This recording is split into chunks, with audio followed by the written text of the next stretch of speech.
श्री शिव महापुराण द्वितीय खंड 32वां अध्याय ब्राह्मण रूपधारी विष्णु की दधीचि से याचना की कथा कही गई है। ब्रह्मा जी ने कहा कि हे नारद, जब राजा छू ने विष्णु जी की यह कथन स्वीकार कर लिया तब विष्णु जी ब्राह्मण का रूप धरकर छलपूर्वक दक्ष दधीचि के पास गए। उन्हें प्रणाम करते हुए बोले कि हे ब्राह्मण, आप मुझे एक वरदान देने की कृपा करें। अपने भक्तों के मनोरथ की प्राप्ति हेतु। जब विष्णु जी ने इस प्रकार कहा तब उस समय उनके तात्पर्य को जानकर दधीचि ने निर्भय होकर इस प्रकार उत्तर दिया कि हे विष्णु, मैं आपको पहचान गया। मेरे ऊपर शिव जी की कृपा है, तब मैं प्रत्येक बात को भली भांति जान लेता हूँ। आप मेरे साथ छल करने के निमित्त ही यहाँ ब्राह्मण वेश धारण करके आए हैं। राजा छू ने आपकी बहुत सेवा की है और आप केवल इसलिए है कि वह मुझे प्राप्त कर सके। अस्तु, अब आपको उचित है कि आप अपने वास्तविक स्वरूप को प्रकट करो, अपने घर चले जाएं। शिव जी की दया से मैं तीनों लोकों की काल की बातें जान लेता हूँ और तीनों लोकों में कभी किसी भी से भयभीत नहीं होता। दधीचि के मुख से यह सुनकर भगवान विष्णु ने हंसते हुए कहा कि हे दधीचि, तुम सत्य कह रहे हो, क्योंकि शिव जी की कृपा प्राप्त होने के सदैव निर्भय हो। परंतु मैं दंडवत करके तुमसे यही प्रार्थना कर रहा हूँ कि तुम मेरे मनोरथ को स्वीकार कर शिव के वरदान को पूर्ण करो। यह सुनकर दधीचि ने उत्तर दिया कि हे विष्णु, शिव जी की कृपा प्राप्त होने के कारण मुझे अब किसी का भय नहीं है। अस्तु अस्तु, आप मेरे साथ ऐसा छल न करें और अपने लोक को चले जाएं। तब विष्णु जी ने बोले, अरे मूर्ख, तू मेरी इस बात को क्यों नहीं मानता? मुझसे शत्रुता रखकर कोई सुखी नहीं हो सकता। मैंने रावण आदि महान बलशाली वीरों को भी नष्ट कर दिया। तू मेरी अवज्ञा मत कर, अन्यथा मैं तुझे अपने चक्र से मार डालूंगा। यह सुनकर दधीचि ने कहा, हे विष्णु, आपका कथन सत्य है और आप तीनों लोगों को भी जीत सकते हो। आपने करोड़ों राक्षसों, दैत्यों तथा अपने शत्रुओं को मारा भी है, परंतु आप यह ध्यान रखिए कि शिव भक्तों के ऊपर आपका कोई वश नहीं चल सकता। उनके ऊपर आपका सुदर्शन चक्र निष्फल हो जाता है। इसके परिणाम स्वरूप मैं आपको स्मरण दिलाई देता हूँ कि तारा के कंठों में लगकर आपका चक्र निष्फल हो गया तथा रावण का भी कुछ नहीं बिगाड़ सका।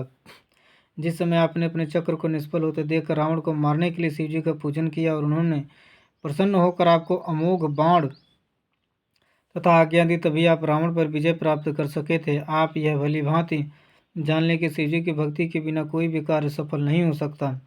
हे नारद, यह सुनकर विष्णु जी ने अत्यंत क्रुद्ध हो अपना चक्र दधीचि के ऊपर छोड़ दिया, परंतु दधीचि के शरीर का स्पर्श करते ही वह चक्र सर्वथा निष्फल हो गया। उस समय विष्णु जी अपनी ऐसी पराजय देखकर बहुत व्याकुल हुए। तभी दधीचि ने मुस्कुराते हुए उनसे इस प्रकार कहा कि हे विष्णु, आप आश्चर्यचकित न हो।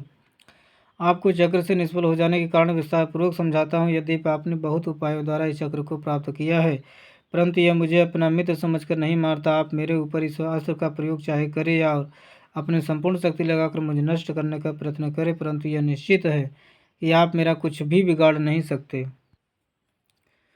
यह सुनकर विष्णु जी अत्यंत क्रुद्ध हुए और उन्होंने महाभयानक गर्जना की। उधर घोर गर्जना को सुनकर देवता, उपदेवता तथा वैकुंठवासी लोगों की सेना विष्णु जी के समीप तुरंत आ पहुंची। तब विष्णु जी उस सेना को साथ लेकर दधीचि के साथ युद्ध करने लगे। हे नारद, विष्णु जी ने सब देवताओं के साथ मिलकर दधीचि के ऊपर अनेक प्रकार के अस्त्र शस्त्रों की वर्षा की। इस प्रकार धर्म के प्रतिकूल चलते हुए सबने मिलकर एक मनुष्य को मार डालना चाहा, परंतु उस दशा में भी दधीचि निर्भय बना रहा। उसने एक मुट्ठी कूश लेकर जैसे उन देवताओं की ओर छोड़े, वैसे ही वे सब पवित्र त्रिशूल बनकर प्रलयकाल की ज्योति के समान चारों ओर अग्नि फैलाते हुए सबको भस्म करने लगे। उन त्रिशूलों ने विष्णु सहित संपूर्ण देवताओं को नष्ट कर देना चाहा। यह दृश्य देखकर सब देवताओं ने अपने हथियार डाल दिए और उस स्थान को उससे भाग खड़े हुए। तब विष्णु जी ने माया द्वारा अपने समान कारणों पार्षदों को अपने पवित्र शरीर से उत्पन्न किया, परंतु दधीचि ने शिव जी का ध्यान धरकर उन सबको भी भस्म कर दिया। अपने गणों के इस प्रकार नष्ट होते हुए देखकर विष्णु जी ने एक अत्यंत आश्चर्यजनक चरित्र का आश्रय लिया, जिन्होंने अपना विराट स्वरूप प्रकट किया, अपने शरीर में तीनों लोगों को दिखाया ताकि दधीचि भयभीत हो जाए, परंतु उन विराट रूपों को देखकर भी दधीचि निर्भय बना रहा और बोला, है विष्णु, आप इस प्रकार माया का प्रदर्शन न करें। यह सब केवल मन की शक्ति है, इसमें ईश्वरीय शक्ति कुछ भी नहीं है। आप चाहे तो मेरे शरीर में भी इन सभी वस्तुओं को देख ले, तदुपरांत मुझसे छल करें। यह कहकर दधीचि ने शिवजी का स्मरण किया और अपने शरीर से संपूर्ण जीवों को प्रकट करके दिखा दिया। यह गति देखकर सभी देवता वहां से चले गए, परंतु विष्णु जी की इच्छा युद्ध करने से भी विरत नहीं हुई। हे नारद, उस समय विष्णु जी के मन की बात जानकर मैंने उन्हें समझाते हुए कहा कि हे विष्णु जी, आप इस प्रकार हट क्यों कर रहे हैं? आपकी बुद्धिमत्ता और शक्ति का लोभ क्यों हो गया है? क्या आप उन शिवजी के तेज से परिचित नहीं है, जो क्षण भर में ही तीनों लोगों को नष्ट कर देने की सामर्थ्य रखते हैं? मेरी बात सुनकर विष्णु जी ने युद्ध बंद कर दिया। फिर हाथ जोड़कर छू को आगे कर दधीची की प्रशंसा करते हुए कहा कि हे दधीची, छू आपकी शरण में आया है और उसने अपने हट को त्याग दिया। विष्णु जी के इस प्रकार कहने के उपरांत छू ने दधीची की स्तुति करते हुए कहा, हे मित्र, तुम मेरे अपराध को क्षमा करो। तुम शिवजी के परम भक्त हो और तुम्हारा कथन सब प्रकार श्रेष्ठ है। आपके धन्य भाग हैं कि आपके ऊपर शिवजी इस प्रकार दयालु हैं। मैं यह भली भांत समझ गया हूँ कि तीनों लोकों में शिवजी के समान अन्य कोई नहीं है। राजा छू के इन शब्दों को सुनकर दधीची ने भी उनके ऊपर बहुत कृपा दिखाई। शिव भक्तों की यही रीति है कि जो व्यक्ति उनकी शरण में पहुंचता है उस पर वे कृपा करते हैं। अस्तु, दधीची ने उस समय विष्णु तथा अन्य देवताओं को श्राप दिया कि तुम लोगों ने शिव भक्त की महिमा को नहीं समझा, इस प्रकार तुमने भगवान सदाशिव का निरादर किया। अस्तु, तुम सब रुद्र के क्रोध में पड़कर उनसे पराजित हो गए। विष्णु जी भी अपने पार्षदों सहित इसका फल प्राप्त करेंगे। केवल ब्रह्मा ही ऐसे बचेंगे जिन्हें कोई चिंता और शोक नहीं होगा। इतना कहकर राजा छू की ओर कृपापूर्ण दृष्टि से देखते हुए दधीची ने कहा कि हे छू, तुम यह स्मरण कर रखो कि ब्राह्मण सर्वोत्तम है और वे इस संसार में पूजे जाने योग्य हैं। देवताओं, राजाओं तथा सर्पों आदि से इस प्रकार कहकर दधीची अपने घर को चले गए।